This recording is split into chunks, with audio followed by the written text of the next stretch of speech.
Halo Sobat Otomania, pada otomotif kita kali ini kita akan bahas tentang arti dari lampu indikator cek engine pada dashboard mobil Anda, sehingga kita bisa mengetahui kerusakan pada mesin mobil sebelum Sobat membawanya ke bengkel, supaya Sobat Otomania lebih efisien dalam pengeluaran budget dan waktu ketika mobil kesayangan lagi ngambek.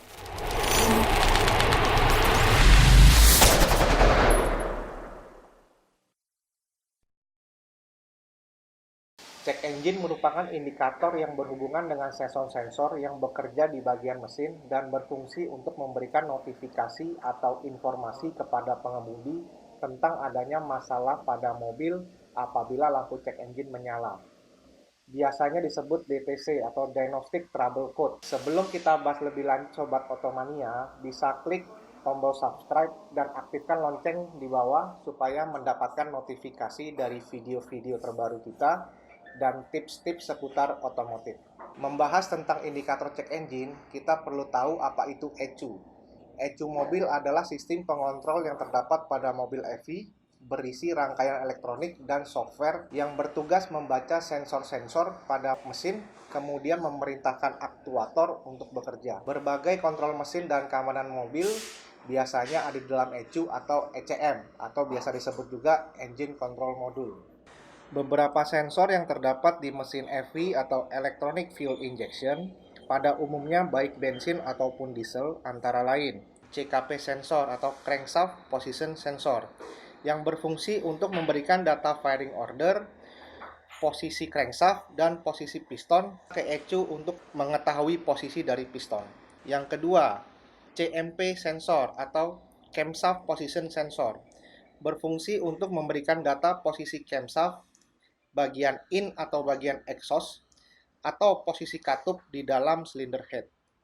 MAP sensor atau Manifold Absolute Pressure Sensor berfungsi untuk membaca kevakuman pada intake yang nantinya dikirim ECU yang berfungsi menentukan durasi injektor.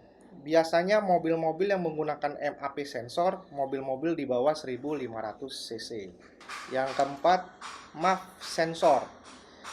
Sensor yang membaca volume udara yang dihisap oleh mesin melalui filter udara yang nantinya sebagai data untuk ECU menentukan berapa besar durasi injektor yang diberikan ke mesin.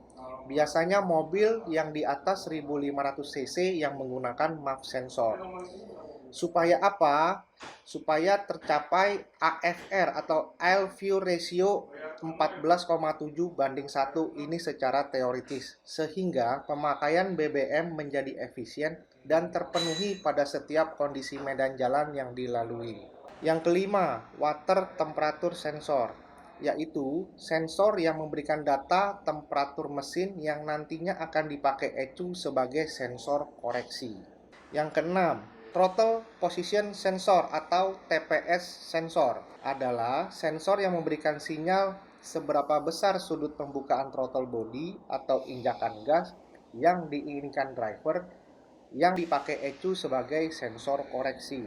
Yang ketujuh, Intake Air Temperature Sensor, sensor yang mengukur temperatur udara yang dihisap oleh mesin yang nantinya digunakan ECU sebagai sensor koreksi. Yang terakhir, Oxygen Sensor atau O2 Sensor adalah sensor yang berfungsi sebagai pembaca gas buang yang terdapat pada knalpot yang juga menjadi sensor koreksi ECU. Biasanya O2 sensor ini terdapat dua dan sebutannya adalah bank 1 dan bank 2. Tetapi pada mesin diesel ada beberapa tambahan sensor. Begitu juga mobil-mobil Eropa atau mobil yang teknologinya lebih advance, karena sistem yang terdapat pada mobil-mobil tersebut lebih kompleks. Semakin update mesin mobil, sudah tentu semakin banyak sensor yang bekerja di bagian mesin. Fungsinya untuk memberikan sinyal atau data ke ECU engine, yang nantinya akan diolah oleh ECU untuk mengendalikan atau mengatur beberapa aktuator. Aktuator di mesin antara lain injektor, ISC atau Idle Speed Control, Coil Ignition, EGR Valve, VVTi, dan pompa bensin, dan ada beberapa aktuator lainnya. Sekian dulu otomotif kali ini. Nantikan video selanjutnya yang lebih menarik dan bermanfaat buat Sobat Otomania semua. Jangan lupa subscribe, like, dan tulis di kolom komentar di bawah ini. Thank you for watching. Salam otomotif.